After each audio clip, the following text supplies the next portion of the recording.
So, last night before you sleep, I give you a question to introspect on a question, who am I?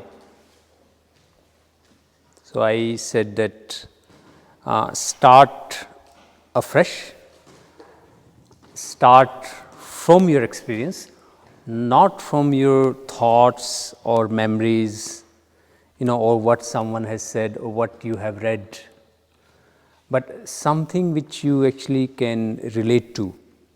It should be your experiential truth. So, and then in the morning, some people come up with some answers. Someone said that how they identify their I with, I don't remember exactly, but they mention about their family, their job roles, or the contents of their experience, the what they have experienced. So, if I ask you in a very general way, in a very friendly way, who you are, so what would you say? Anyone? It does not have to be very theoretical or correct or philosophical answer. There is no, it is your answer, it should be your answer, that is most important thing. So, what we are doing is, there is a method of meditation in Vedanta, which is known as direct method. In this one, you start with your daily life, and then you try to find out the ultimate truth you can touch, while going deeper and deeper and deeper into your daily experiences. Something you can directly relate to, without subscribing to any other ideas you borrowed from books or from someone else's experience. So, if I ask you this question, who am I? What would be your thoughts? As I said, there is no right or wrong answer. It's just the starting point, and then we go further deep down from there.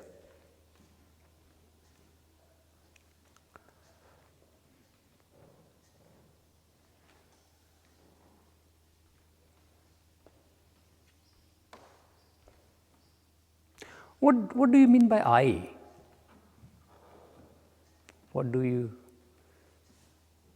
What sense you will ascribe to it? My memory, the food I've eaten. My memory, Yeah, and the food I've eaten, that's what becomes me. So, memory is more, my mental part, and food through body. So, the body I perceive, and through memory I remember, I was like, if you see my childhood photo and my now photo, they will be entirely different. But in my memory suggests that they are the same. So, I believe that they would be the same. And there are some people around me who confirm that they are the same. So, I further can substantiate it that they are the same. Yep. Yes. I think I is your attachment to whatever follows.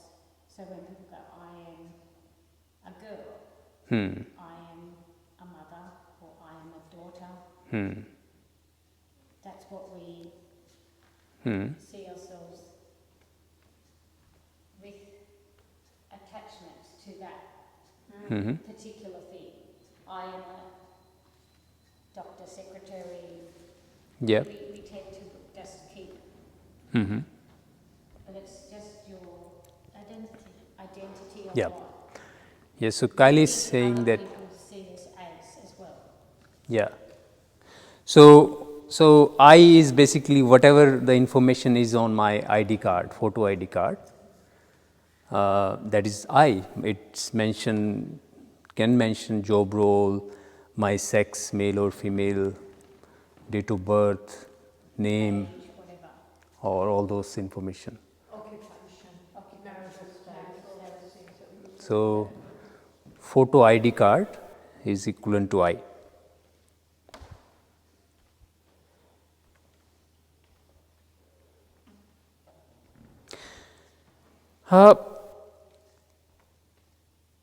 Okay. Then how this I is related to so many other I?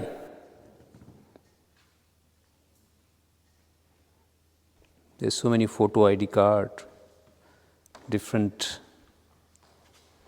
age, different sex, different job occupations.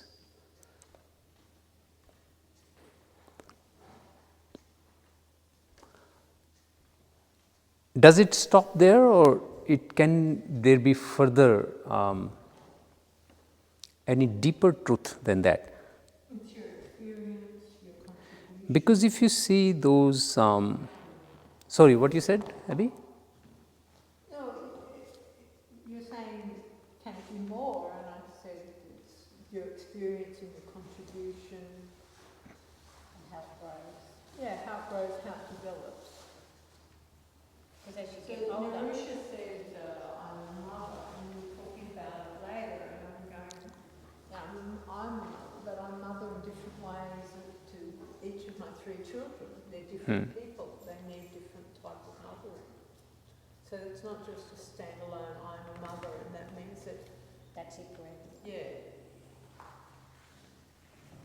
So according to the need and the experience and my understanding and that person's how they receive it, there's variations.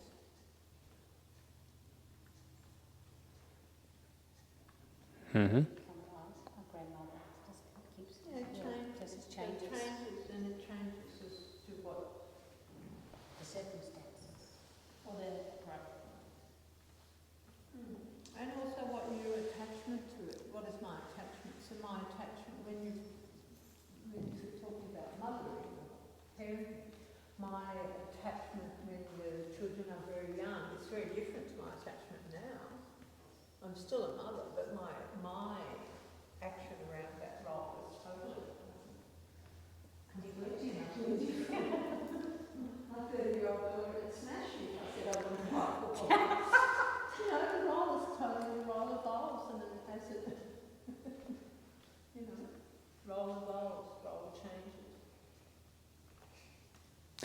Actually, the second question is not very much different from the first answer, because it's still based upon memory.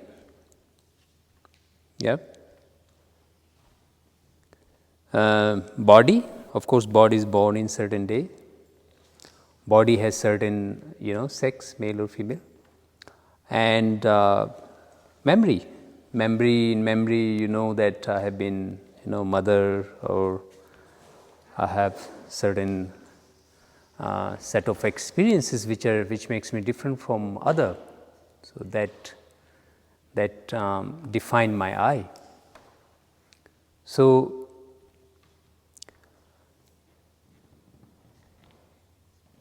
you slept yesterday night, okay? All of you. I hope so. And did you have dreams? Yeah. You may remember it now, you may not, but you would have some dreams. And then you would have some time in which there was no dream? Yeah? Do you remember anything about that? No, not now. But you were there. So what was that? So your memory can't help you now. And we go every day about 2 hours in that state, and body is looking forward to it. If you don't have those 2 hours, you'll be in big trouble. So it's such important for the body. And you don't have no idea what was that. You have no dream. You don't even know whether you are alive or dead. Of course, now you can say I was alive because you came out of it. But you have no memory. So, if you reduce I just to memory, then there is some problem, isn't it?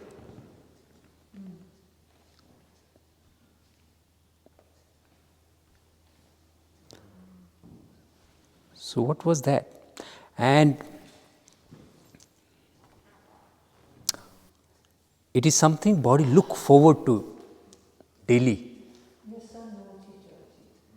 Yeah. Body, well done. See, she's already in that state. So demonstrate, we do demonstration too. We just don't talk. Exhibit A. Are you going to put that online as well?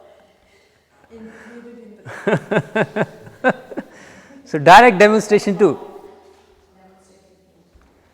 So we substantiated what we said.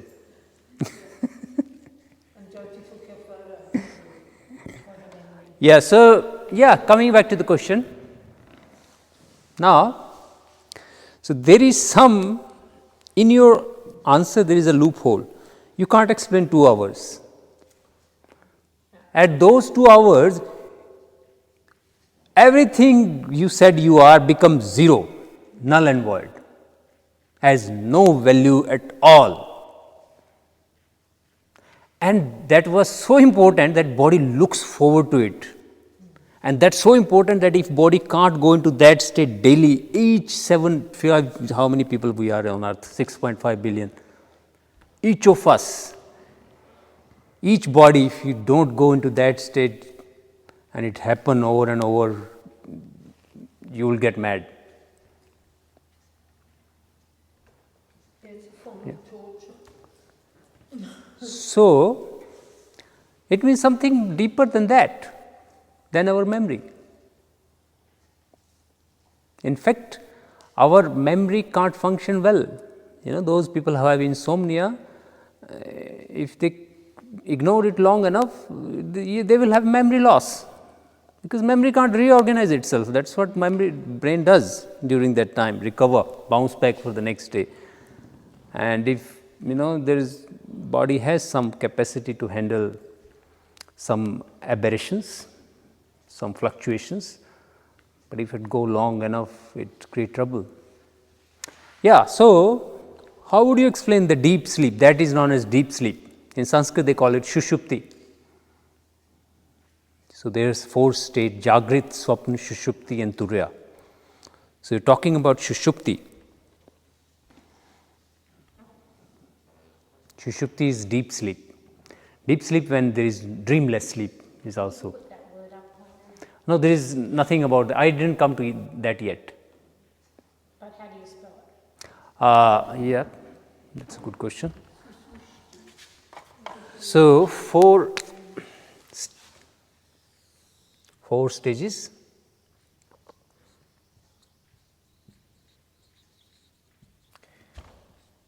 Jagrit,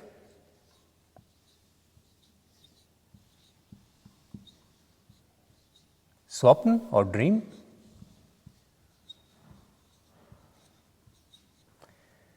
Shushupti,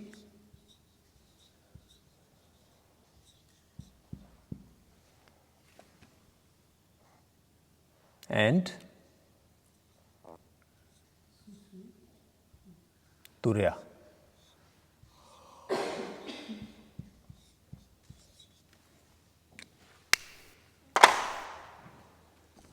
Yep. So, Shushupti is this. So, this is the normal waked state when you're awake. This is dream when you're in dream. And this is dreamless sleep or deep sleep. Turiya is this is known as 4th state. It's hard. It's like in Vedanta they use when you can't define someone, when you can't describe something, then you tell it by a negative method. It is not this, it is not this, it is not this, it is not this, till you get to the thing which it is. Yep. So this is a neti. Okay. So now can you see there is some experience happened to all of us. It's not a mystical experience. It is a daily life experience which happened to all of us, which is so crucial to all our existence that we can't exist without it. And it happened to all of us, all 6.5 billion of us. And we need to explain what it is, what kind of state of mind is that, because there is no role of memory or no thought. There is no thought in that, because thought need memory. If memory is gone, thought is gone, like a computer. If there is no RAM or ROM, a computer can't work. This thought need memory. Thought is always based upon memory. So 2 hours, you don't have any thought, you have no memories, all your identification is gone, then who the hell you are? Yeah, there is a crisis here, isn't it? So you have to find out.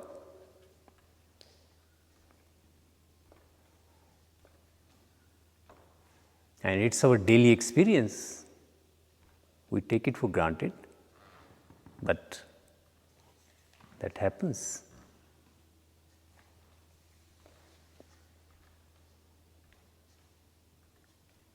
So, and isn't it true that we all become one in that 2 hour, entire humanity? Because all the divisions have gone, thought that divide us is gone, I, the sense of separation from the world, is gone, memory is gone. So, you merge with something indivisible, underlying reality, fundamental reality. Yeah? Now, Abby is getting ready for sleep. Shushupti, sorry, not sleep.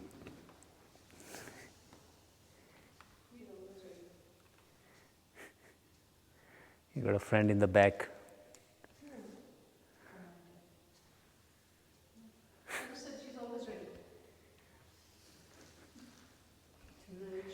So, All aspects of humanity, all sentient beings. So we're all the same in that dreamless state.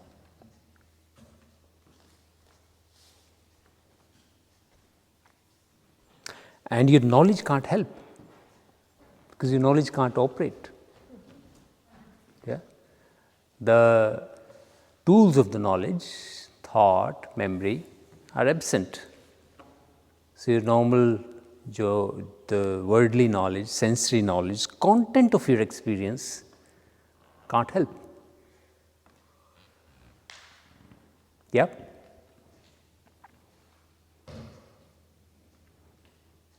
So, what is that? Who am I?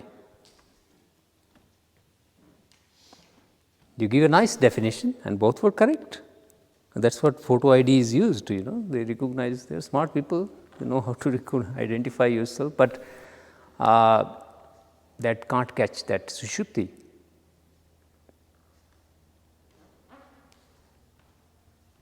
So, can you give a definition which covers even those 2 hours? And they're very important, as I said.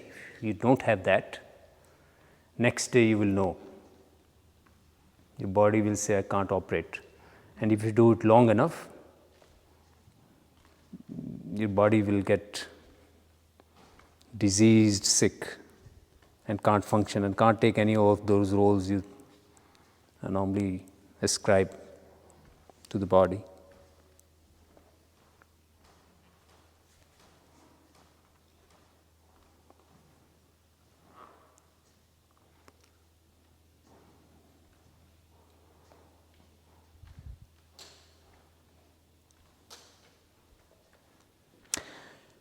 Since my childhood, there are 3 questions I always concern me.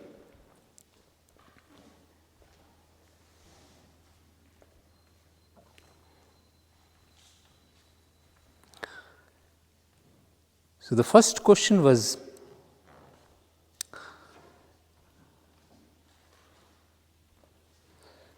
when you see the life around, a constant struggle, a fight, you ask, how can I have eternal peace and happiness?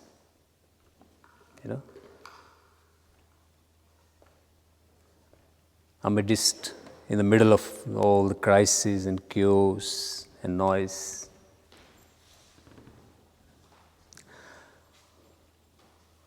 The second question is, what is the nature of reality? You see, the other people, the nature, the trees, the moon, the sun, the wind, and how would you relate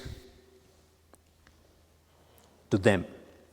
What is the underlying reality? What is the nature that connects everything? Is there something underlying, or are all they are separate? And the third question is, how, once you become clear on first two questions, how I should act, how should I live my life? This is more ethical question, the question about conduct. Yeah, how can I have eternal happiness or peace? What is the true nature of the reality? It's more a cosmological question. And third, how should I act in this world? Yeah, this is a question of conduct or ethical question.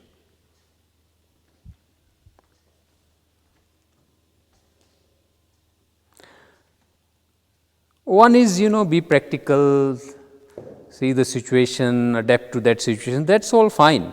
That's the way we operate in the world. But is there something more to it, or is this the end of the story?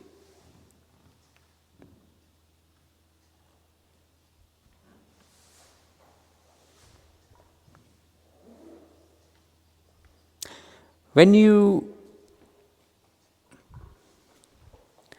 read, for instance, Vedanta, or they call it non-dualism, they say that there is you are happiness, your bliss, your Sat Chit and Anand, which means your truth. Truth means isness, being, which always present. Chit means, awareness, uninterrupted, infinite awareness, timeless, spaceless awareness. Anand means bliss. So they say bliss is your nature. I mean, it's you. This is very flowing of you. But then you ask yourself, why the hell the people are so unhappy if it is their very nature? Yeah, if you see this, life is like a struggle. Different forces are pulling you in different directions. Society, parents, everyone has a role, and they look at you from that angle. You're being judged all the time. And they all die anyway at the end, but still they keep doing it, So, what is the essence? Why, if the happiness is the true nature, is the real nature, is the fundamental nature, then why this world is so unhappy? Why we have created such a monstrous life on earth, if the happiness is our true nature? Now they say that this is because a human being lacks clarity. Agyan, avidya, ignorance. They don't know their true nature. And out of ignorance they operate, and they make a mess of their life. Yeah? I also think that they make all these rules as a consequence of the fear of this mess, or what they see as a mess. Then they make all these rules, and people fool themselves or delude themselves if they follow all those rules. Yeah. They're going to have successful life, happy life. God will be happy with them. So they make all those rules. And then when they sit on top of all those rules, They're unhappy.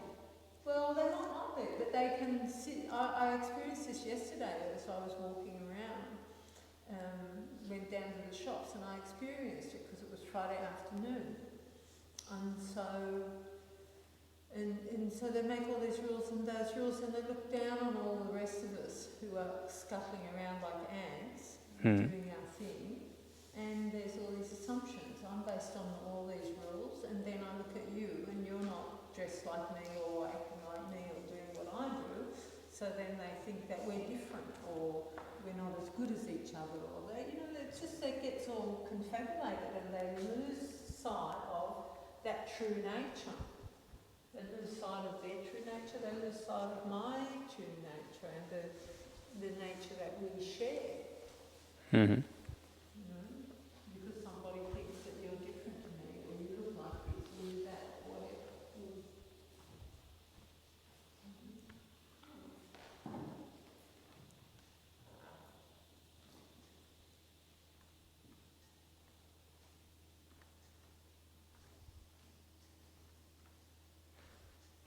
I think in this day and age there's a lot of people that don't follow their, or may not know their true Dharma because someone puts, like what you say, sort of what you say about the ideals.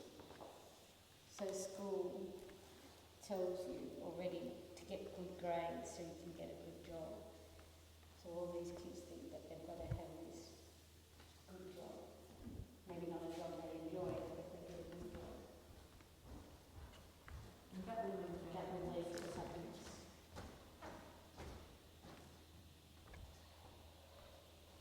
It might be useful, but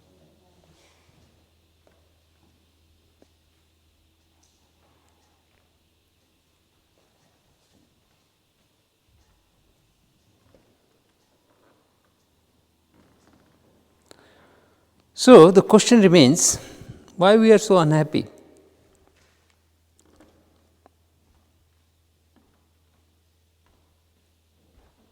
No, all of us are unhappy.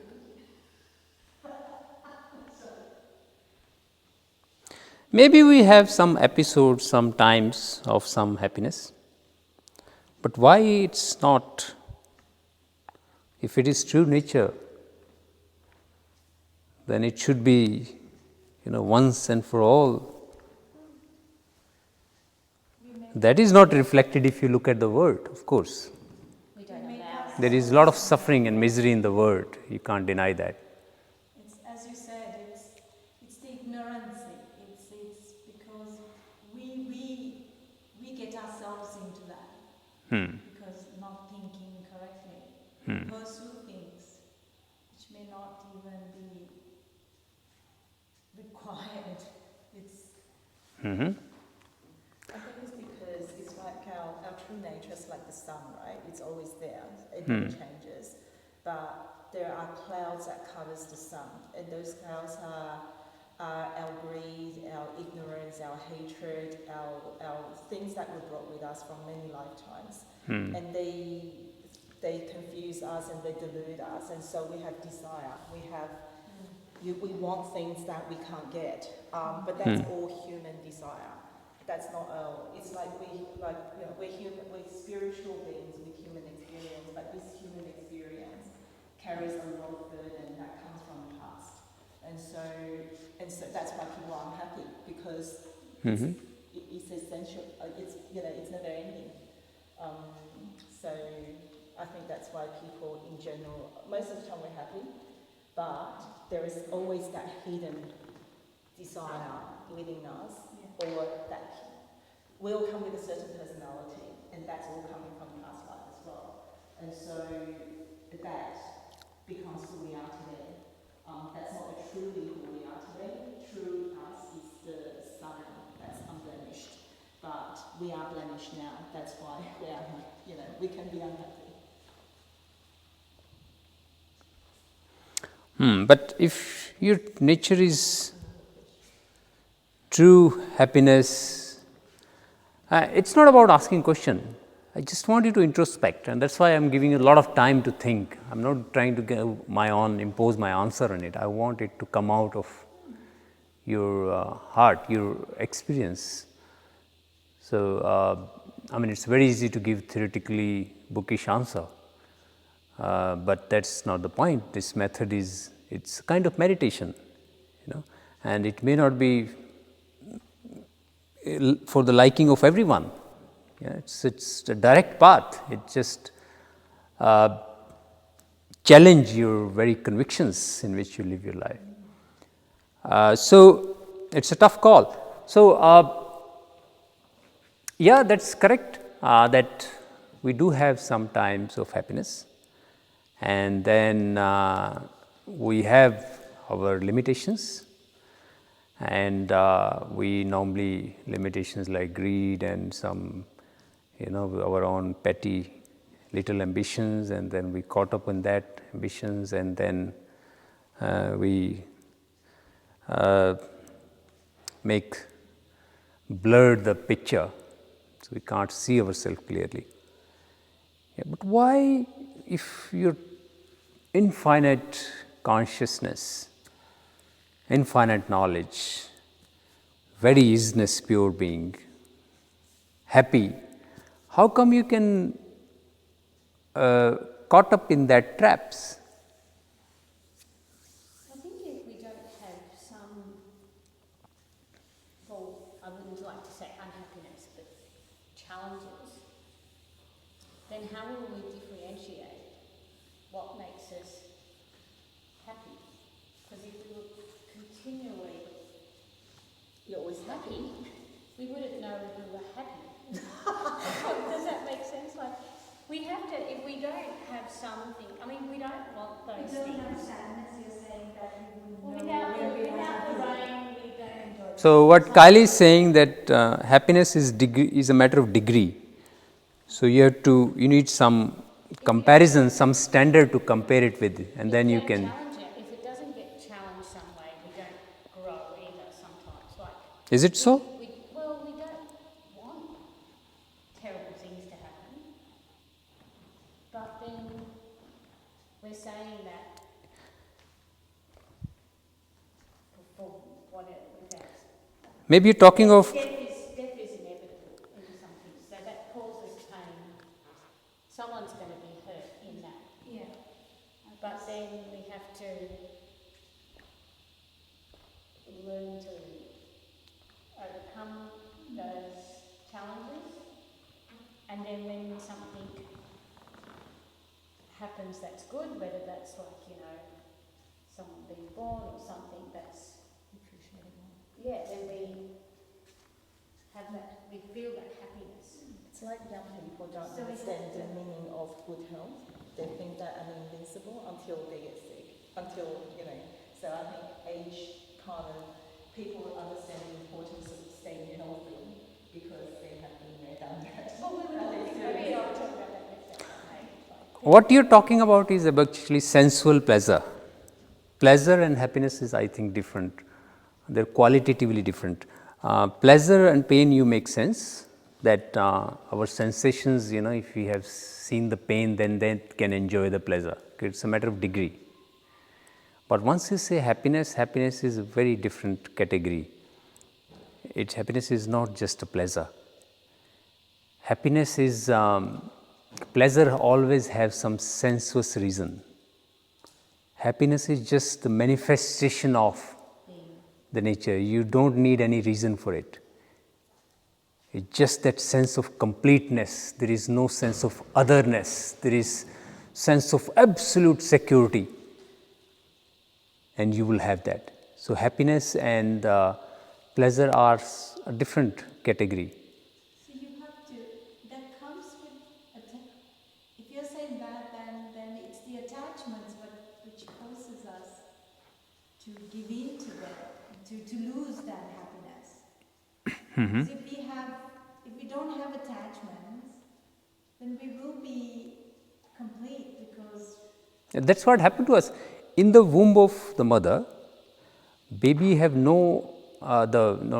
won't call him baby, but that fetus doesn't have any sense of separateness. In that fluid, it's the oneness with the entire universe.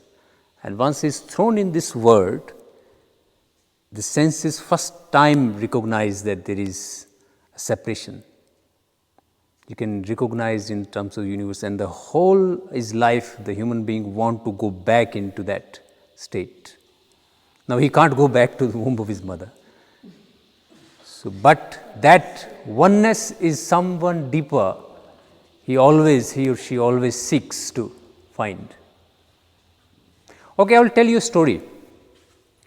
Okay, once, for instance, there is an actor, for instance. Let's say his name is Dev. Yep. And Dev is a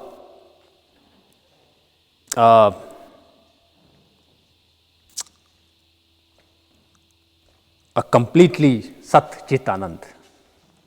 Yep. So he's pure awareness, pure knowledge, pure peace and happiness. And then he decided to become an actor. He took role of someone, like some ordinary guy who has trouble with his wife, trouble with his children's, trouble with his job, trouble with the state in which he lives in. Yeah, have a few court cases to resolve. All those troubles. Yeah, some happinesses too. He enjoys sometimes have a beer or something, whatever he does. Have some, brief time, but mostly those time is just he has some pleasure because of an escape from them. But those things are holding on to him. Yeah. Now that Dev, imagine that he forgot that he is Dev. And he lost into that character, his character, for instance, his name is Anand. Yeah. So now Anand has all these troubles. His name is Anand, but paradoxically he has all these troubles. Now, what he will do? Yeah, he was something. He forgot. He just thought of playing a character. And then all of a sudden he forgot that what his true nature is, and he just he goes so immersed into the character as an actor that he identified totally with the Anand, and now he has all these troubles. Now what he is going to do? Either one option is that he, try to reconcile with his wife, with his children, make peace, met some psychologist, he will help him in how to reduce the stress and, all those things, he will try to somehow manage everything, management. And try to reconcile the differences, make peace with. So his vehicle somehow keep going on. There will still be frictions, but a sort of broken vehicle somehow keeps carrying on. This is one possibility. Other possibility is that he doesn't try any of those things. He doesn't try to go that way at all. And he try to find his true nature. Yeah? And then what he has to do? He has just forgotten, because he gets so attached to certain content of the experiences.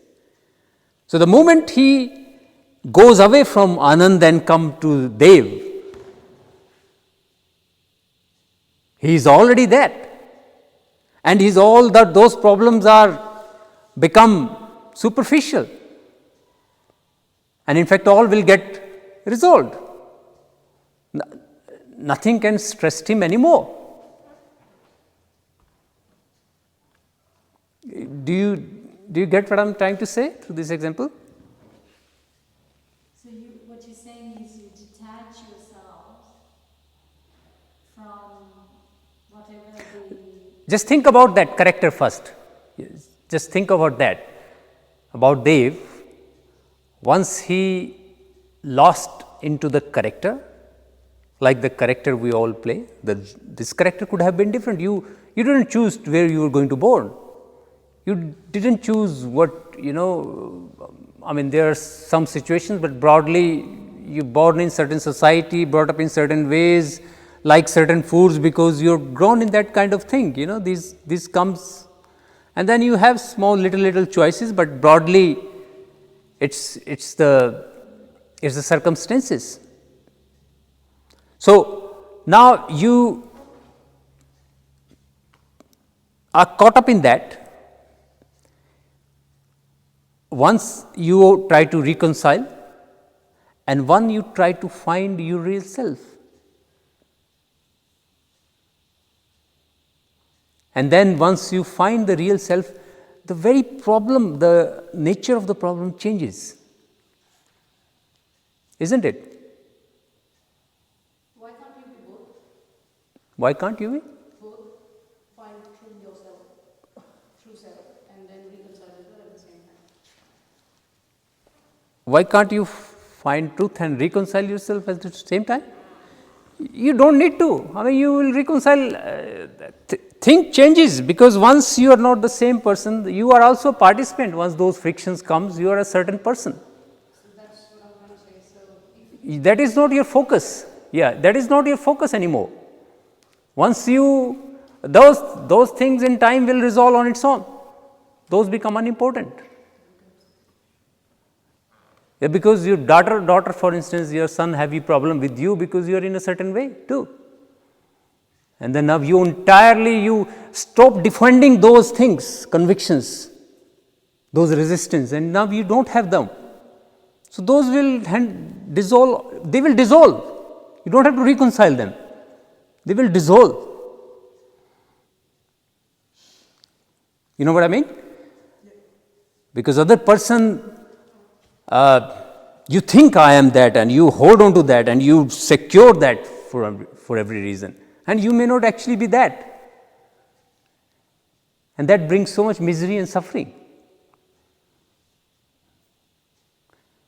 Now, coming back to our experiences. So, how many people slept so far? Goes into Sushupti so far?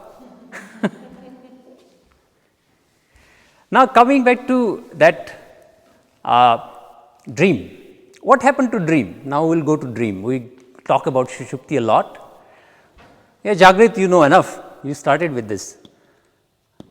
We were on this one, and now Swapna. Swapna means the dreams. What happened to the dream?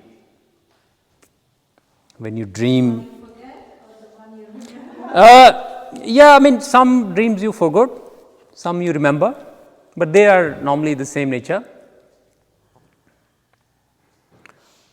Normally, it's very horrifying. The body tend to forget it. More pleasant dreams are normally remembered, cherished by the body. So, but the dreams are dreams. So, if we go to the dreams, what is about what you are at that time? What is happening in the dream? What do you think? Yeah? going through a memory. Yes. But at that time, once you're in the dream, is there any I? No, it just happens involuntarily. It just happens involuntarily. Well, you're watching yourself. Yes, but there is you or not? There is no ego, there is no attachment to the I, even though it's there. It's not yourself. Yes. Expectation from the I. Yes. But isn't it that there is some I is there? Because you can clearly say that this is happening and I am, you know. Yeah. That sense of I-ness is still remain there. Someone is watching and you always, but how it's different from, I want to say, how it's different from this first one, the Jagrit. You know, in the Jagrit, you have thought, you have memory, you have perceptions, you have sensations.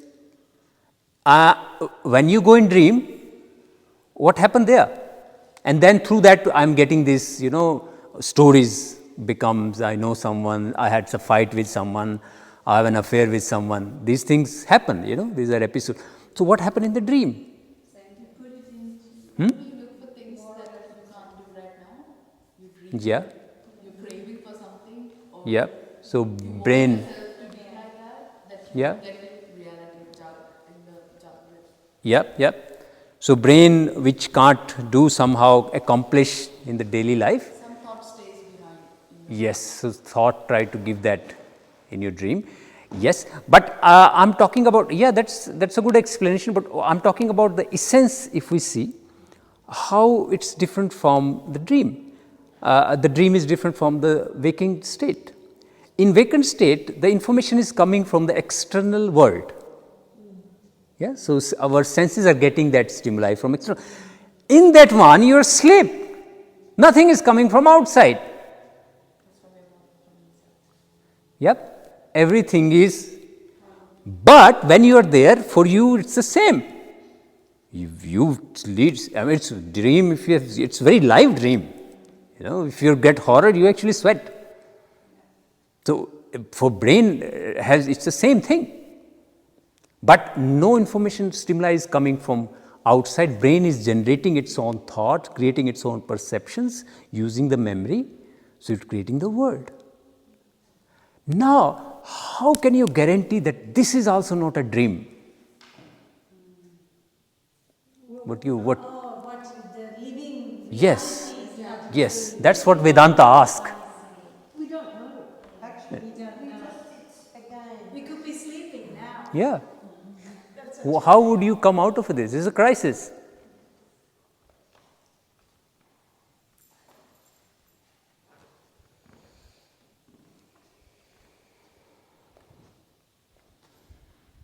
Isn't it a good meditation? That's going to be challenging.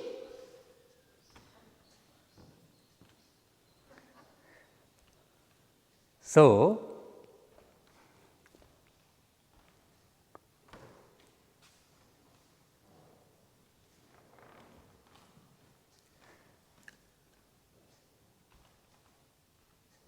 Are we supposed to remember certain dreams? You know how when a lot of people go, I don't remember my dreams, and other people can get up and yeah, some people remember better than other, but most people remember some dreams, some they don't. No one remember every dream. no. But are there dreams, the ones that you sometimes remember, Yes. as obscure as they might be sometimes? Yeah, that's true. Like she was saying that sometime you try to accomplish what you can't accomplish in the Is it daily life. like not Yeah. a message, but sometimes it's a Yeah, hidden message to say. that's true. Yeah. We have some, hidden desire, fantasies. You were saying that, so obviously the dreams that we seem to be getting up out of it. Hmm. And if you ever think this is a dream, that my reality is a dream, then am I going to get out from that? That's a good question. Because she's saying that, look, I'm not helping you, you're helping yourself. She's saying that in dream, the dream can be negated once you wake up. You know it's a dream. How are you going to negate this one? Which state you will enter into in which you say that this is also a dream? When you die. Huh? When you die. That has to be. The spirit says, I look down, okay, that was a dream. You die? Yeah, she's saying. Because the spirit lives on forever, right? And then you Yeah. move on to a different planet. Yeah, the problem with the die people, look, those who die never come to tell what was their experience. And those who talk about death have never died yet. It's a, People actually say that was a dream, so it's a saying, right? So, waking up every day is like waking up from a small death and then you die. Yeah, And one day one day and, yeah. But and they say, but can you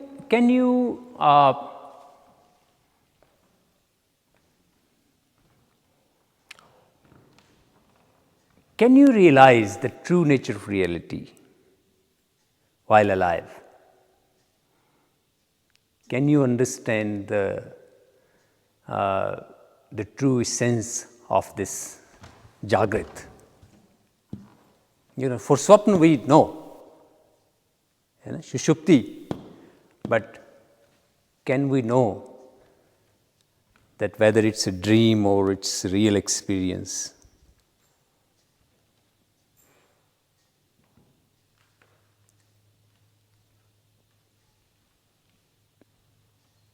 Well, in a dream, in my physical body is just here in this one space, but I can be in Africa, I can be in India, I can be many, many places. In the dream, in that dream, Hmm. I can be flying. Yeah, definitely. You know, Yeah. whereas in You- the You have more wings while yeah, dreaming. in the stage, when I'm awake and going about, I'm not. My imagination can take me to Africa and fly or something. I can be imagining, or we can be talking in memory. Hmm. But in my physical state, I'm here and I'm aware of every aspect of my physical state. Yes.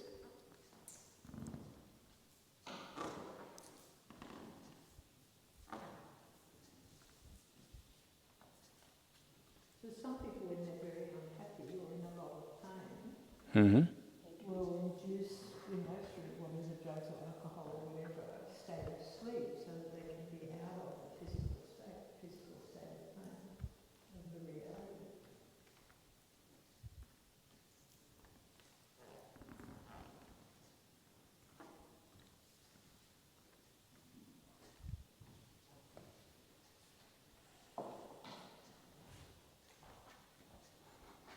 So, how to ascertain if this entire worldly life is not just a dream?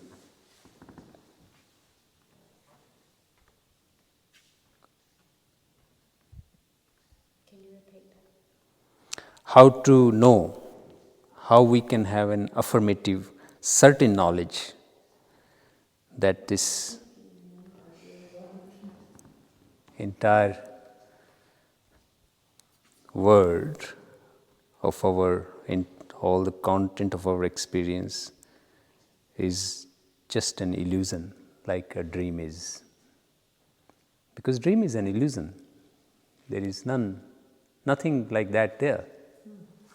They have object, they have subject, something is happening, there is a story, but all is just an illusion. There is nothing really there. How you can be sure that this life we are living is not just a dream, a large dream which we all are having together. Yep. We're all in this big dream Yeah. together. The entire Is that consciousness. why they say living the dream? The Yeah. metaphor is living Yeah. the dream. How are you? I'm living the dream. Is that not It's true? usually positive in nature. I'm living the dream. I'm living the dream. That is a saying. It's like you saying, when I was a child, I've heard, Will the living no, it's just that being said by, like, my grandfather used to say that it's, I create everyone close to me. It's like, as you're saying, it's an illusion, and when I die, I will not know whether it's me who dies or whether it's you guys who die, because I will take it with me. And that existence, the relationship that I have with you, it stops from there. But how do I know when I die what happens to you? So it's something like that, isn't it? Is that right, Amici? I don't know. It's like basically I'm creating this Yep. surrounding. My surrounding is different from another person, but I am creating this. So if I go one day, obviously I take it with me. So it's an illusion, as you say. It's like another dream. So that's what you're saying is. You see this sort of Well, we stories live in in each Twilight Zone, where you, Matrix. yes, it's like, No, yeah. but it is, maybe it is right because it's I who create the relationships between me and somebody else. Or we can all live within each other in some ways too. Like when my father passed away, when I was, say, 19, my son does certain things, and my mum sits there and says, that's just like your father does, your father did. And I can see it, but I don't sort of, I recognise it, but I don't say it. But because obviously, he was my dad and died way past before Zach, but I can see some things or some mannerisms, and I think people can see. So I think sometimes that Inclination, do you think? well, it's like that thing. It's not, but that's your perception too, isn't it? Because that's your memory again coming through it, saying it reminds me of this, and that's your own memory coming back, playing it back like a dream. Because Zach may not know that, but it's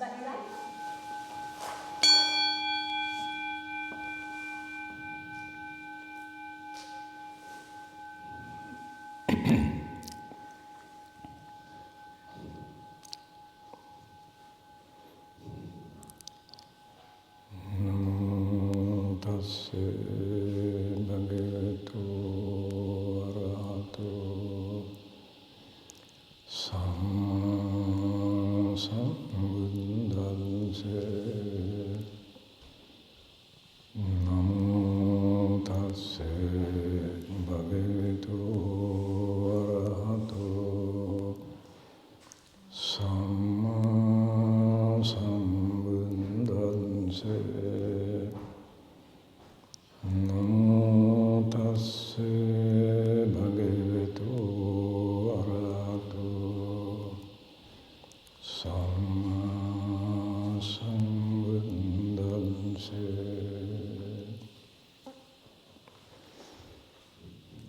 Good morning. Nice to be here with you again. This is my third or fourth time, I think. Thank you for inviting me. And as you know, I've known Amitji for a long time now. And it's nice to be invited. And you're very lucky, no? To have a good teacher, as I always remind you, that who dedicated his life for you people. It's not easy. And I have a little bit of taste of that. When I first came to Australia, it's a big sacrifice in the beginnings. It's a rewarding thing. And we should be always grateful, when I look at the world today, this is what I find, the lack of gratitude. We are born into this beautiful place, whole universe, wherever you go is beautiful and abundant. Yet people are not happy. We are living in heaven, almost a heaven. But people are not happy, no? And I work with all sorts of people, from bottom to the top. But I see the same pattern. And it's nothing to do with the external world, but something wrong within us. Isn't it? And I always wonder, as you know, professionally I'm a clinical psychologist and I meet people. And I always try to go a little bit deeper than so-called presenting problem, to see what is really going down. And I always end up with saying there's something dissatisfaction within themselves, nothing to do with the external thing, nothing to do with the so-called presenting problem. Sometimes maybe like what the Buddhism and Hinduism, we talk about the dukkha, no? Almost like what we call existential anxiety. So I always wonder, why is that? And on the way I was thinking, It's a very interesting paradox in human life. I'm just talking what will come to my mind, okay? This is not a prepared talk. And we all agree that our perception is not accurate, no? And we've taken for granted. And what I see and what you see and what we think, all our cognitive processes are very different from person to person, isn't it? And all in the history, in the East and the West, people always talk about it. And they always wondered, considering that complexity of our perception, for example, can we ever know the reality? Because what we always see, our own presentation, interpretation, it works. But it's different. There is something else there. So what the philosopher is trying to say, the way what we see may not be what it is, which we all agree. So if we go deeper then to that question, in that case, how we know may not be correct either. Isn't it? If we know, if our perceptual process is correct, then we should be able to see things as they are. So when you look at them in both ways, we don't know the reality, or we don't know the mechanism of how we come to know either. And we don't question it. We just go around, isn't it? Taken for granted. So when you look at that, life is, you can see very well, it's a condition. Like acting. If you are an actor in a particular play, all you need to know is your part. So as long as you act it out, it's okay. I think this is what is happening. So we created this world and we just playing a role in that. But the one who is playing, no sense of that. As when the acting is going on, we take, it's everything okay.